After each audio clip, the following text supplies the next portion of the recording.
Okay, well, lovely to be, gathering like this, and great to see so many of you from all around, all over. Lovely to be with you in this way. I hope I can offer something that's some help in some way, or at least doesn't that gives your practice a little lift, a little push of some kind. Let's see. I want to talk about a koan this morning, and also enlightenments. And there was an S on the end of that word, enlightenments. Are there different kinds of enlightenment? Are there different, you often hear the idea there's one mountain, various paths, but one mountain.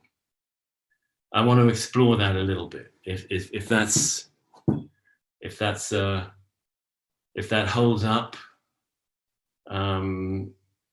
right off the bat, I'm going to tell you that I have a sense, maybe one mountain range. In other words, a few sort of interlinked mountains, but one sky over them. Preferring to see it that way right now. As you know, this path of awakening is endless. It's endless. We're always making new discoveries. As I think it was Gregory of Nyssa, a great Christian mystic, said, glory to glory, from glory to glory. You don't just, this notion of sort of getting up the mountain and you're there. Not really. I mean, first of all, in the Zen view, if you're lucky enough to get up the mountain, you've absolutely got to come down again. And the koan we're going to look at, I think, is a marvelous presentation of various aspects, various sort of, just various aspects of the path of awakening, various sort of phases almost. It's Joshu, young Joshu, a student, maybe 18, something like that, with his teacher Nansen. It's a famous koan. Joshu asks him, Master, what is the way? I hear about this thing, the way. And Nansen answers, ordinary mind is the way. Ordinary mind is the way.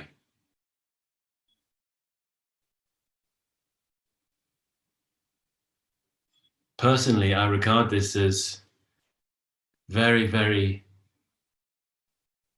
deep enlightenment, Nansen's response. Somebody who's really come down the mountain, knows the mountain very well, and has come back down.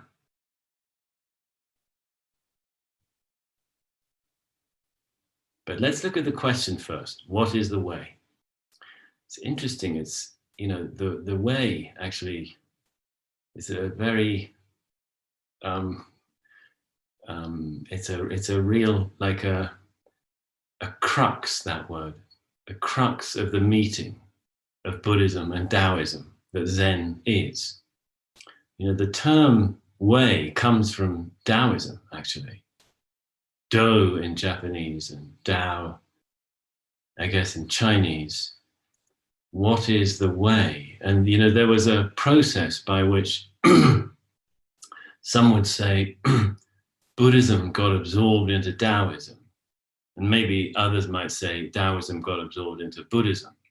But in any way, they met and found a potential point of deep congruence in the terms Buddha and way. Buddha means awakened. Awakening, awakened, awakened one. And Tao means way. And Buddha nature, a term sometimes used in Mahayana Buddhism, is really coterminous, means pretty much the same as shunyata, emptiness. More or less the same as dharmakaya, the dharma body, Buddha nature, dharma nature, dharma body, Buddha. And they became sort of synonymous more or less with way. So what is the way is sort of translatable as what is Buddha, what is awakenedness, what is awakened nature, what is Buddha nature, what is this? And almost also what is the Buddha way? But when we say that, we need to distinguish, I think, at least two meanings, because the Buddha way can mean the way, the path, in a sense, the method, the process of awakening. Or it can mean the full functioning of awakening, the unfolding of awakened reality, which is what we're all experiencing, So Buddha way can have those two meanings, but at its deepest meaning really is it's exactly the same. It's the whole reality unfolding, manifesting. Just this. So Joshi's asking, what is this awakenedness? And his master answers, ordinary mind is. Ordinary mind. Ordinary mind.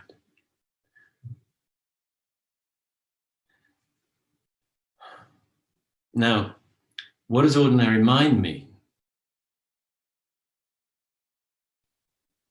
Well, it means just this.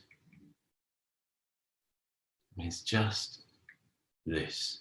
It's when we can see that,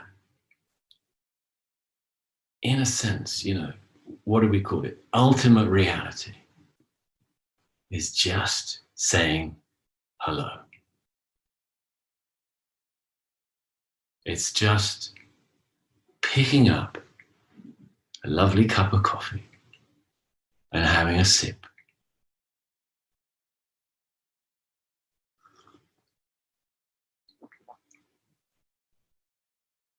When there is no further to go, no more to discover. This is the ultimate. Right here, now, as it is.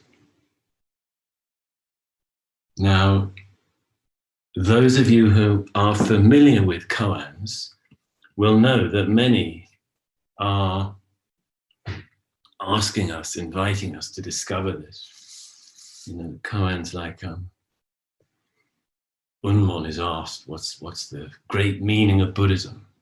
Or how do you go to the ultimate awakening? And he answers, rice cake, kobyo, a simple rice cake. That's how. You pick up your cookie, there it is. Actually, before you even pick it up, there it is. Ultimate reality. You pick it up, there it is again. You take a bite, the flavor, there it is. The sound of the bite, the sensation of the bite, there it is. You put it down again, there it is. This koan that I've quoted a few times recently, Seigen Gyoshi, is asked, what's the essence of Buddhism? What's the essence of awakening? What is this awakening all about? And he says, what's the price of rice in Roryo? these days. And he's not kidding around. I mean, he's not evading the question. It's not, it may sound a little humorous at times, even, but it's not, he's not being sort of clever, you know. He's directly answering the question. He's not answering the question. He's giving what the student's asking for. The student's really asking, Master, please, let me see this. Let me see this awakened nature. Please, I wanna get there. I wanna experience it. And he says to him, what is Chimayo chili fetching these days? I know it's a very fine chili. You know, in fact, I once got asked in my old days as a writer. You know, I got asked to write an article about Chimayo chili, actually for a food magazine that I'd never written for before. They contacted me. I guess they knew I lived in Santa Fe and said, hey, would you mind going up to Chimayo? By the way, those who don't know this, Chimayo is about half an hour north of Santa Fe in the hills, in the foothills or the sides really of the Sangre de Cristo Mountains. Very beautiful place. It also happens to be a famous pilgrimage site with a holy shrine and some miraculous dirt. There's a kind of they call it a pozo, like a well of dirt. It's just a little sort of hole in the ground with miraculous healing dirt in it. And the dirt people come from far and wide to get a little bit of the dirt and you know, and credit it with all kinds of miracles. And the dirt never runs out. That's one of its miraculous features, you know. But up there in Chimayo, there's a particular set of circumstances of climate and soil and irrigation channels and altitude and atmosphere and weather that produces a particular strain of chili that has red chili, you know, well, typically they let it get red, that has, because of it having been grown there for generations, it's become its own strain, its own, you know, sort of, yeah, strain of chili. And actually, it is truly very, very tasty. It has lots of complex flavors in it. It's got a lot to it. And there was a business going on, a kind of agribusiness intrigue where certain not so scrupulous chili growers from other regions were claiming that they were growing Chimayo chili. You know, it's a bit like, I don't know, if you're a wine grower in, Ruben Habito Roshi gave a talk recently about Montepulciano, the Vino Nobile de Montepulciano. There's a Zen koan that features wine, and he sort of transferred it to Italy in his talk on it. And, you know, if you were to claim that you were producing Montepulciano wine, but you were actually in Bulgaria or, you know, or some other part of Italy, you know, would that, it's similar. The feeling here is similar, that these renegade farmers down in, you know, West Texas or Southern New Mexico were calling their chili Chimayo chili. It's outrageous, you know. It was really, but anyway, Chimayo chili, it got acknowledged. Actually, there was a legal sort of battle against these big agribusiness firms, and to have Chimayo chili recognized as its own kind of chili.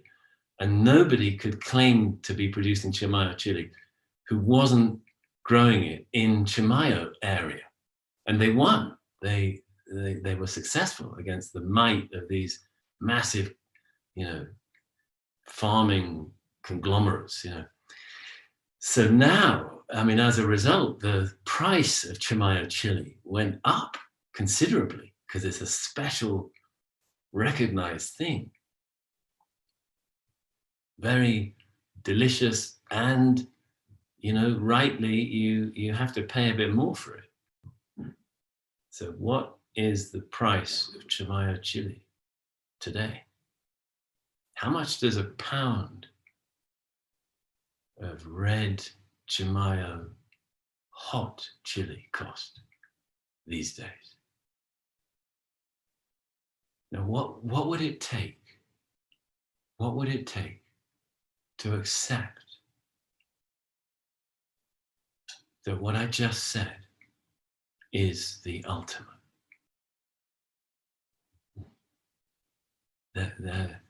The entirety of existence is here. What does Chimayo chili cost this year? Nothing. Nothing else. Nothing else. Nothing else.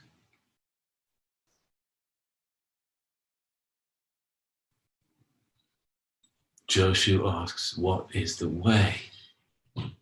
Nansen says, ordinary mind is the way.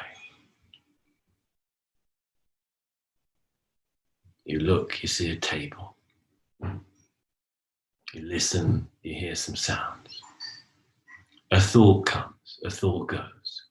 A feeling comes, a feeling goes. You've got some things to do. You've got chores. You've got work to go to or to do from home. You've got shopping, cooking. Maybe you've got kids to feed, kids to keep from getting too unruly. Maybe you got a domestic, little turbulence to settle. Ordinary mind is the ultimate. I mean, it's okay, I think, to put it like that, but in a way, it's not really, because even to say ordinary mind is the ultimate could suggest there's something other than ordinary mind. You see what I mean? To say it's this other thing called the ultimate. But then that's not quite right. Yeah. Just ordinary mind. So now, how does this tie in with what I said at the start about enlightenments? Well, I've been talking for some time now about our practice being an opportunity, a vehicle, a vessel, a place, a space for different kinds of growth, different kinds of development as human beings. And, I don't want to spend a lot of time on it now, but, of course, there's our psychological well-being, personal and interpersonal, to be growing in that area, allowing more, letting more love in for ourselves and others, basically. Then there's sort of more religio-spiritual opening that some of us do and some of us don't, but being in this area will be opening to the possibility of non-material support, really. Might state it something like that. And we would have different views about that, but somehow, even maybe getting not too esoteric and religious about it, but just like acknowledging that we did not make our own bodies. There's something is being given in the condition of existing. A great deal is being given. A vast gift is being given. And somehow we have some kind of consciousness that can see itself as a recipient of it. It's somehow, this very moment that we're all having the experience of this moment here now. It's just an incomparable gift. Simply it's a gift so great it can't really be fathomed. And maybe at times things block us from seeing it that way, for sure. It doesn't always seem like a great gift. But if we do our work, it can come to seem that quite strongly, very strongly. And then things get, and then those let's leave them aside now. Then get more into the territory of enlightenment. For some, it means discovering what they call pure consciousness. And actually, the first meditation path that I was on, it sort of went in that direction. It was, transcendental meditation. Many of you might know about it. Many of you might have done it at some point. There you were heading for this state. You could get it quite often, actually, which they call transcending, where you entered a state of sort of pervasive peace, sort of non-sleeping deep rest that spread beyond you. And the more you followed that path, the more you could come into this closer and closer to this pure consciousness, an infinite consciousness that has no content. That would be a way to describe it. And for sure, that is recognized in the Zen tradition. There's some teachers who talk about that, and some in the history of Zen sort of talk about that. And it's actually quite achievable, by anybody. It's not on the same level really as Kensho. It's a cultivatable thing. I mean, maybe the further reaches of it, I don't know, are harder to get to. But most of us kind of can probably cultivate something like that. And I personally think it corresponds to 5th and 6th jhanas in the Buddhist tradition, personally. I mean, I don't know how technical any of you would be interested in getting, this is what they call inside baseball, I think, right? Getting into the details of the practice, in a level that's perhaps not interesting to everybody. But there is these jhana states, these beautiful absorption states, and the sort of, so to speak, higher levels of them. You're touching this boundlessness, this pervasive, infinite spaciousness, also infinite consciousness or infinite awareness. So you can be finding that you can actually sort of bring yourself into a condition where your own awareness is simply boundless. And the sense of you, well, it's a bit different there. There's still some marvelous sort of witness presence in it. It's not really you, but it's sort of you. It is, it's a beautiful thing to experience. And, in some traditions, that's it. That's the Holy Grail, is sort of getting there and staying there and allowing that to permeate all of our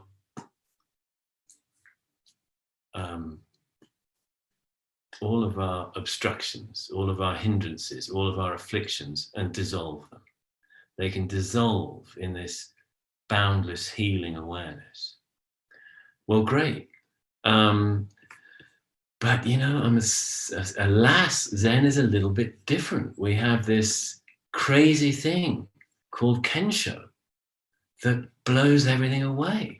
You can't. I mean, you could talk a little bit like that of some Kensho experiences. That can be a kind of byproduct often of a Kensho experience, what I've just been describing. But you know, but this real powerful Kensho knocks everything away. It knocks everything away. You don't get left. You don't get. You go.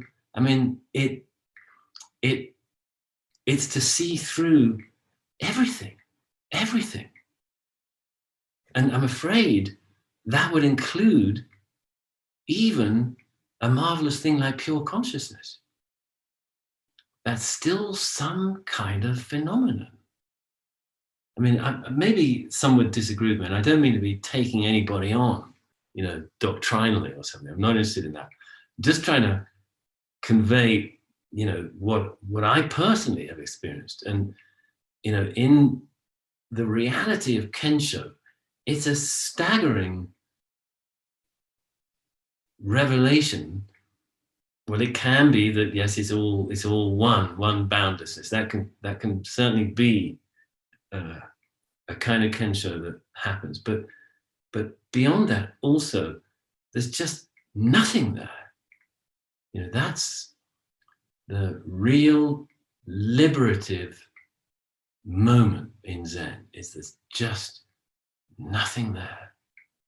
And you might think, oh no, that sounds like nihilism. I don't like the sound of that. I still less do I want to experience anything like that. But I'm afraid that's wrong, actually. When this happens, and it does happen, we don't go there, you can't, it happens. When it happens, it turns the cup of coffee into the ultimate. It turns even a tender little sensation of fear into the ultimate. Even a pang of hunger. Man, I want some fish and chips. You know, when's the last time I had fish and chips? Long time ago, actually. You know, it can turn that into the ultimate. You know, the point is that from that experience, everything is born anew. Anew. Now. So now, just coming back to the mountain range, or the mountain. Is it a mountain? Is it one mountain? Are these descriptions of the same thing? I mean, I think from certain points of view, you'd want to say that. And from other points of view, you'd say, I'd like to say that, but it's not quite right for me. It doesn't quite correspond with what I've experienced. See what I mean? Like it could seem like you know, I mean, people will insist, you know, sometimes, you know, no, it's this is it, this is the ultimate, and I don't care what you say, you know, but they'll do that based on what they've experienced. So somebody else might say, well, you know, honestly, I mean, I agreed with you, but then a few years ago, something happened, and I changed my mind. you know, and was one sort of enlightenment and the other wasn't. No, why can't we just let them both be? But at the same time, maybe we can, if we're interested in having some sort of understanding of possibilities, human possibilities. Maybe it's a wonderful thing to just stay open, to just say, you know, I just don't know. I just don't know. I just don't know. What is the way? Ordinary mind. Maybe he said, you know, maybe he meant something like, what else is there but ordinary mind?